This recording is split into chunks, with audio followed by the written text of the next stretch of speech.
우리가 팔복을 계속 이어서 오다가 여러 가지 5월달 행사로 인해서 마지막 11절, 12절을 하지 못했습니다. 이 팔복은 이 내적인 성품을 이야기하지요. 우리 그리스도인의 성품이 어떠해야 되느냐? 이 내적인 성품을 팔복에서 이야기합니다. 우리가 예수 믿고 구원받고 나서 사람이 좀 성품이 좀 바뀌어야 돼요. 성장이 있어야 돼요. 근데 성장하지 않으면 그것이 늘 발목을 잡혀요. 공동체가 아픔이 되고요. 또 관계성이 깨져버려야 돼요. 그래서 우리가 예수 믿고 구원받은 것이 참 중요한데 그리고 나서 성장과 성숙의 시간이 필요해요. 그것을 다른 말로 내적인 성품 팔복이 이야기합니다. 이 팔복이 자연스럽게 우리 속에 이렇게 뿌리가 내려져야지만 저 사람 정말 그리스도인답다. 안디옥교를 향하여서 그리스도인이다라고 칭함을 받은 것처럼 정말 그리스도인답다라고 사람들이 그렇게 우리를 보고 인식하게 됩니다. 그러나 우리가 내적인 성품이 자라지 않으면 우리가 예수 믿고 성경을 읽고 날마다 찬양을 하지만 어떻게 돼요? 사람들로부터 손가락질을 받게 되겠어요. 저 사람 때문에 나는 예수 믿기 싫어. 저렇게 믿으려면 난 교회 안 다녀. 이렇게 우리가 우리의 잘못된 성품을 인하여서 하나님의 욕을 먹고 교회가 욕을 먹고 예수님의 욕을 먹게 됩니다. 그래서 예수님 때문에 핍박을 받는 자는 복이 있다. 그래서 의를 위해서 고난을 받는 것은 더 이상 저주가 아니라 오히려 축복이라고 합니다. 그들에게는 천국을 선물로 하나님이 주시기 때문입니다. 예수님 때문에 핍박을 받는 내용이 11절에 구체적으로 이야기를 하고 있는데 핍박의 내용이 세 가지예요. 복음 때문에 예수님 때문에 받는 핍박이 뭐냐?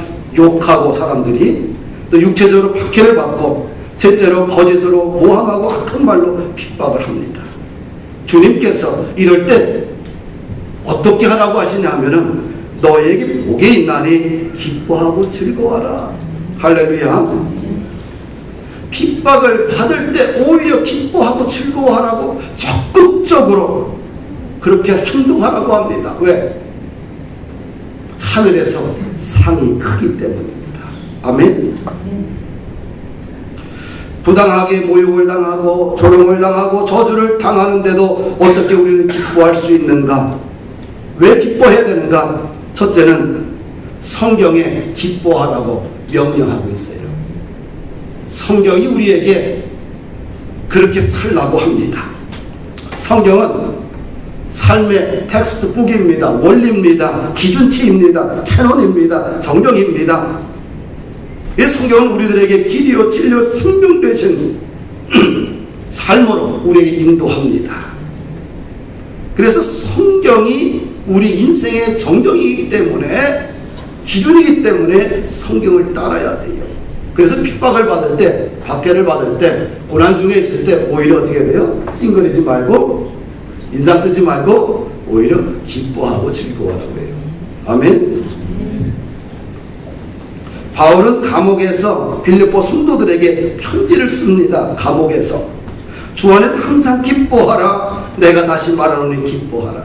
감옥에서 기뻐할 것이 뭐가 있겠어요? 그런데 빌립보 성도들에게 주 안에서 항상 기뻐하라.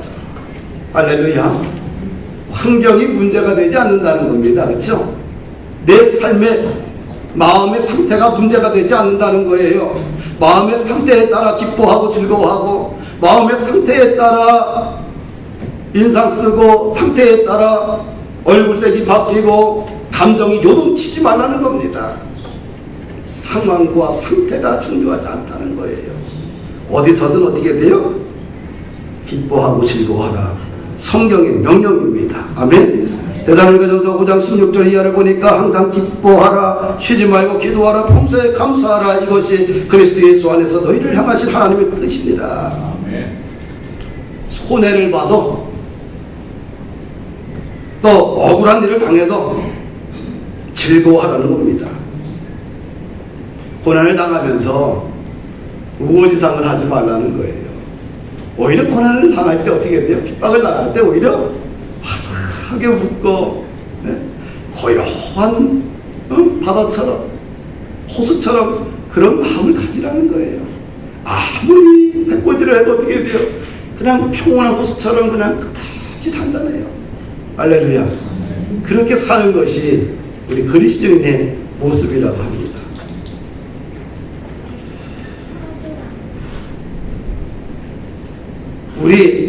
내 바로 위에 형이 27살 때 사고로 죽었는데요. 한 달간 병원에 중환자실에 있었어요. 한 20일, 28, 5일까지 말을 하더라고요. 나 5일간 말을 못 하더라고요. 근데 참 죽어가는 아들을 보면서 아버지가 큰 고통 속에 몸부림쳤지요. 아들이 운명하자 장지에서 아들을 땅에 파묻고 사람들에게 한마디 합니다. 그 자리에서 관을 땅속에 넣어놓고 죄 많은 세상 일찍 데려가니 얼마나 좋은가, 천국 가니 얼마나 좋은가. 그리고 사람들 앞에서 웃는 모습을 보았어요. 사람들을 오히려 위로합니다.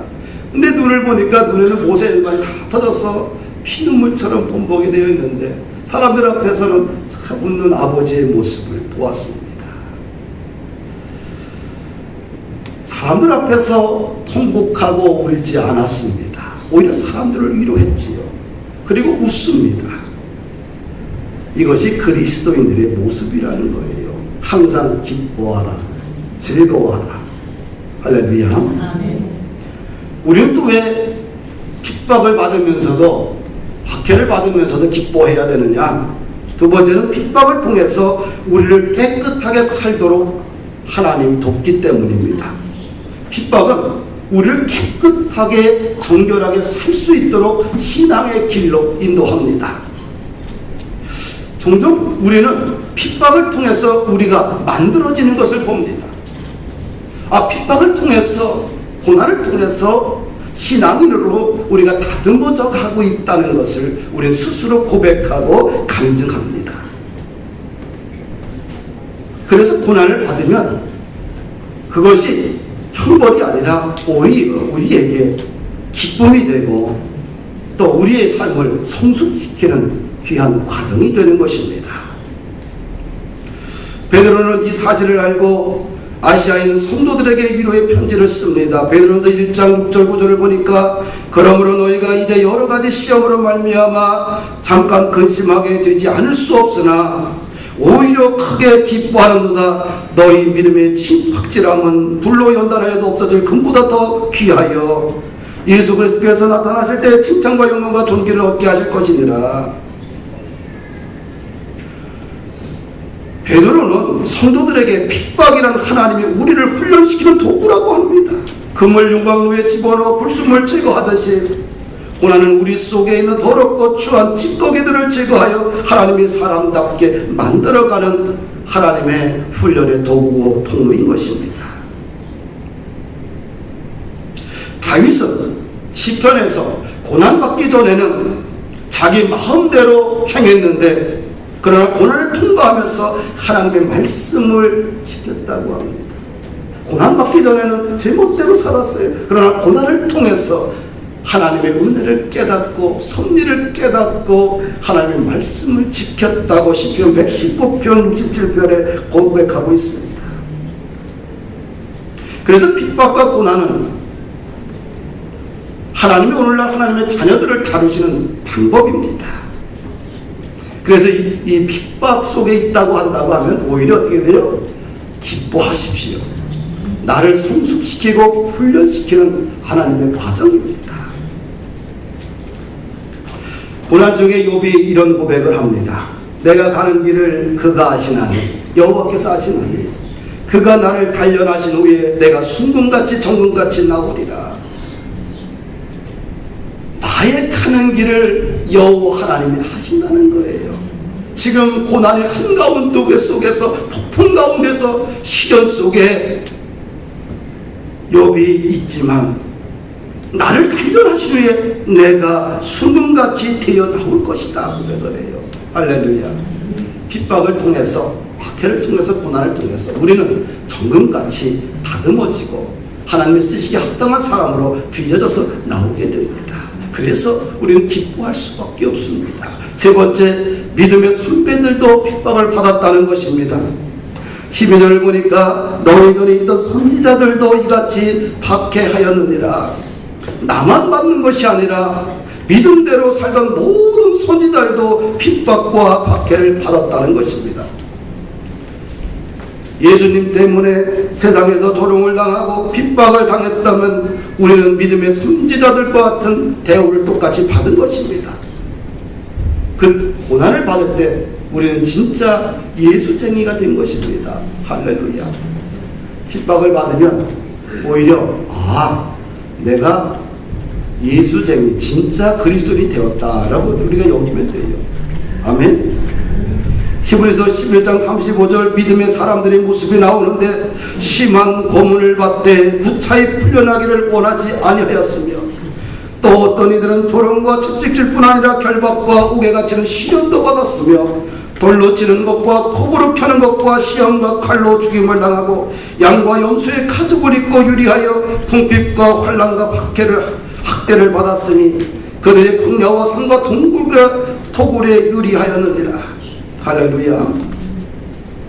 우리 신앙의 선배들은 이런 엄청난 핍박을 받았어요. 핍박을 받았지만 하나님을 버리지 않았어요. 핍박의 삶의 현장 속에서 그들은 기뻐했습니다. 예수님이 12제자 중에 한 명은 자살하고 한 명은 자연사하고 10명은 전부 다 순교당했습니다. 그들은 고난 앞에서 좌절하지 않고 절망하지 않고 오히려 고난을 기뻐하며 순교의 현장으로 사라질 그 시점에 오히려 하나님을 찬양했던 것을 봅니다. 그런데 오늘날 우리 그리스도인들의 모습을 잠시 좀 살펴보면 좀 어떨까요? 예수님 믿는 것을 늘 편안하게만 믿으려고 합니다. 조금만 불편하면 얼굴을 찡그립니다. 조금만 자존심이 상하면 분노가 끓어오릅니다. 상처나 핍박을 받는 것을 기분 나빠하고 조금도 손해보려고 하지 않습니다. 고난과 핍박을 찾아오게 되면 그것을 저주로 생각을 합니다. 그런데 믿음의 선배들은 고난과 핍박이 찾아오면 저주로 생각한 것이 아니라 하나님의 사랑의 은혜라고 생각을 했습니다. 고난과 핍박을 그들은 오히려 하나님의 축복으로 여겼습니다. 예수님 때문에 받는 핍박은 어떤 것이 있는지 생각해 보십시다. 다시 11절을 한번 다시 읽어 보십시다. 시작.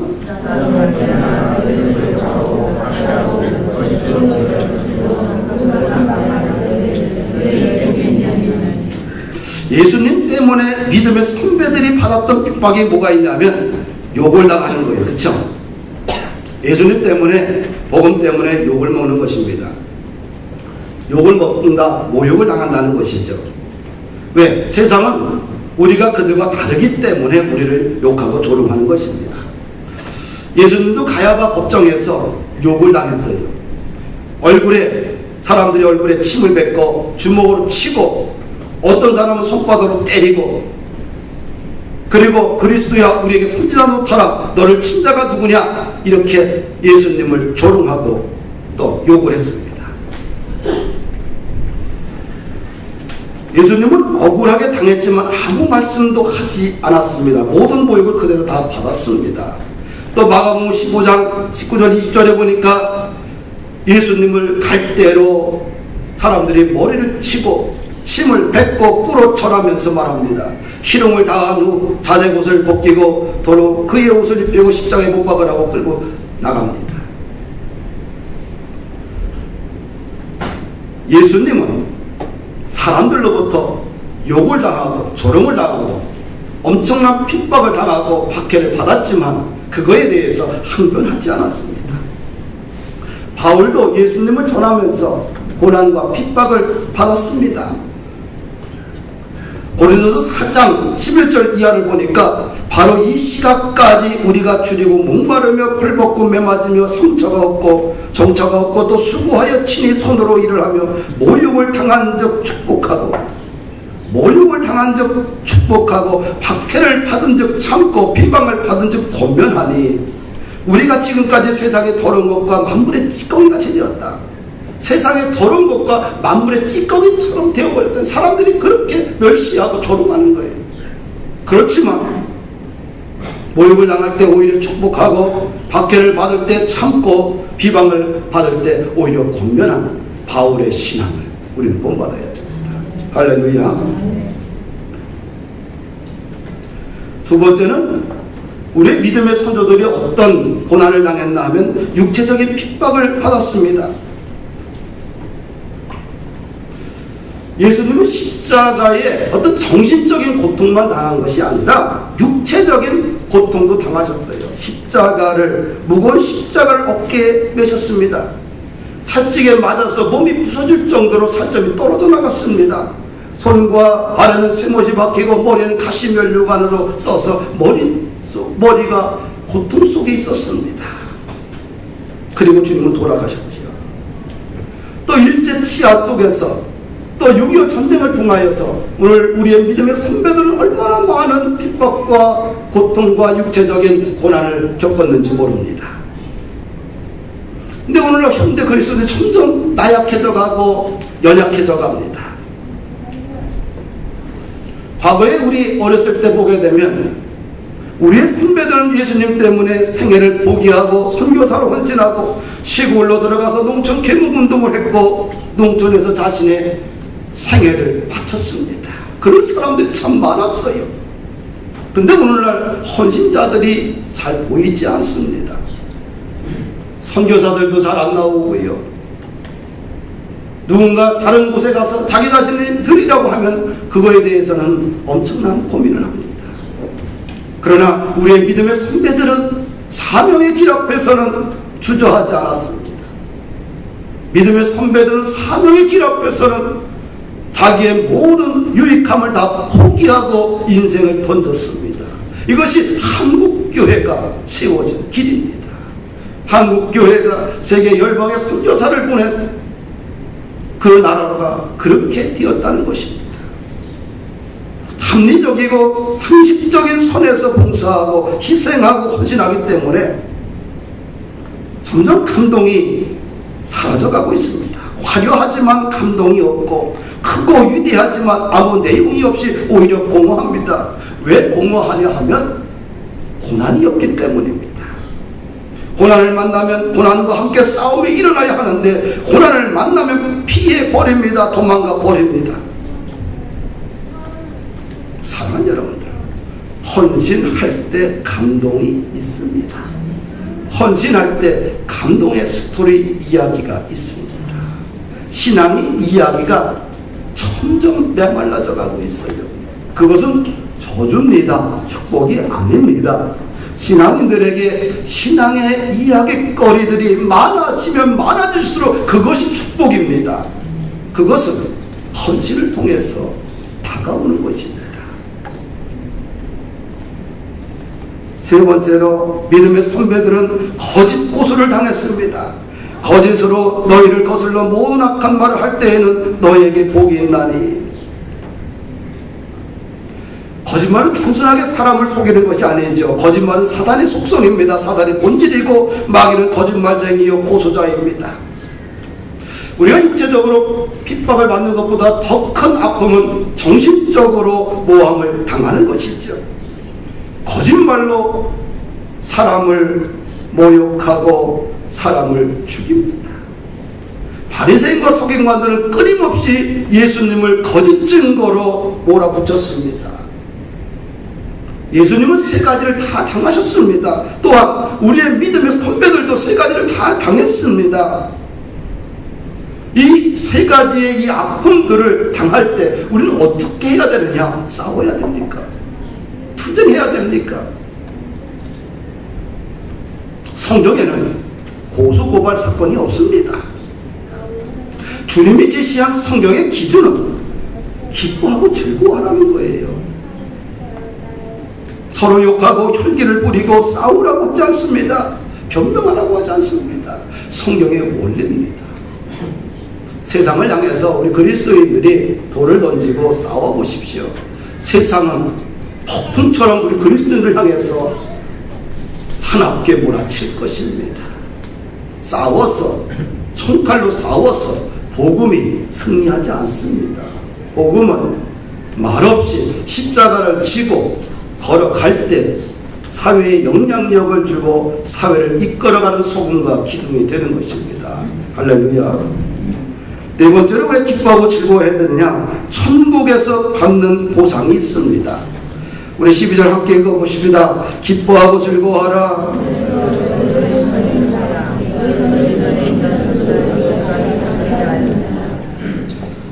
기뻐하고 즐거워해야 될 이유가 뭐냐면 하늘에서 너희의 상이 큽니다. 핍박을 당할 때, 예수님 때문에, 복음 때문에 핍박을 당할 때 하늘에서 가장 큰 상급을 하나님께서 우리에게 주신다는 겁니다. 천국에는 다양한 면류관과 상급이 존재합니다. 내가 죽도록 충성하라. 그리하면 내가 생명의 면류관을 주리라. 생명의 면류관에는 상급이 있습니다. 또 디모데후서 4장 7절 8절을 보니까 내가는 선한 싸움을 싸우고 나의 달려갈 길을 마치고 믿음을 지켰으니 이제부터는 나를 위하여 의의 면류관이 입이 되었으므로 의의 면류관도 있습니다.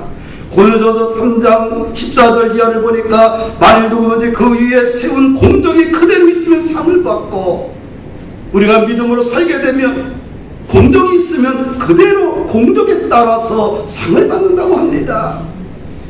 고린도전서 5장 10절에 보니까 우리가 다 반드시 그리스도의 심판대 위에 나타나게 되어 각각 선악간에 그의 몸으로 행한 것을 따라 받으려 몸으로 행한 것에 따라서 천국에서 상을 받는다고 합니다.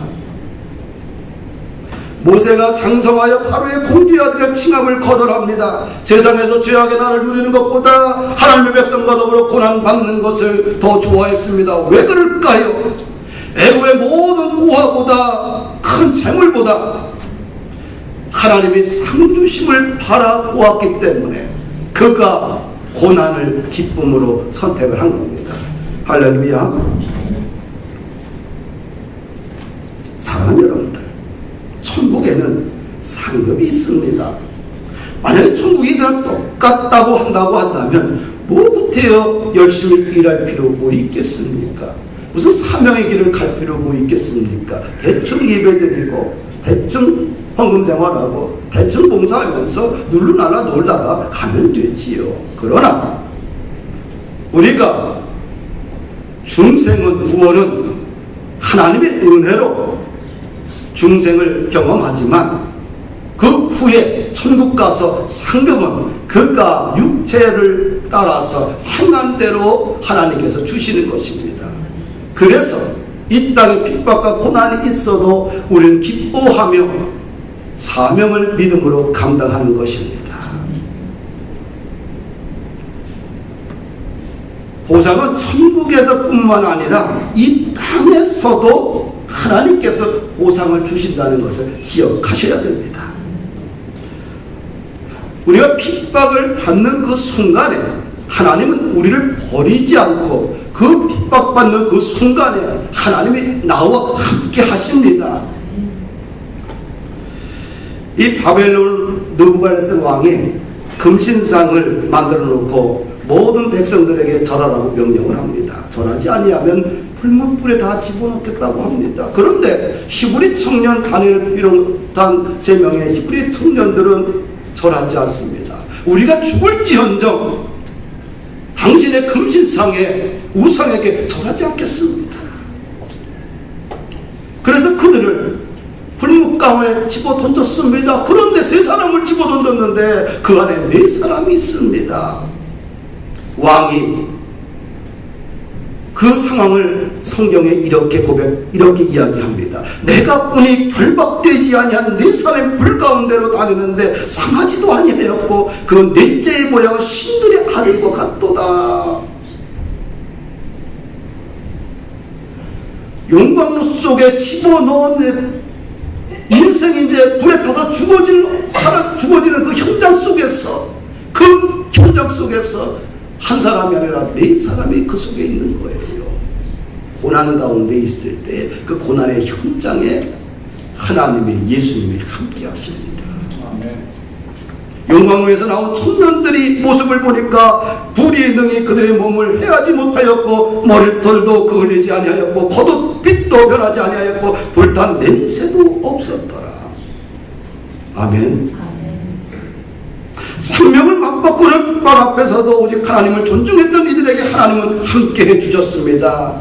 그리고 그들은 하나님의 이름을 찬양했고요. 그 모습을 본 왕은 조서를 내립니다. 하나님을 경솔히 말하는 자는 그 몸을 쪼개고 그 집을 거름토로 삼을지니 이는 이같이 사람을 구원할 다른 신이 이 땅에 없음이로라. 그리고 이 세 명의 히브리 청년들은, 믿음을 지켰던 청년들은 더욱 높여졌더라. 이렇게 이 이야기는 끝을 맺고 있습니다. 사랑하는 여러분들,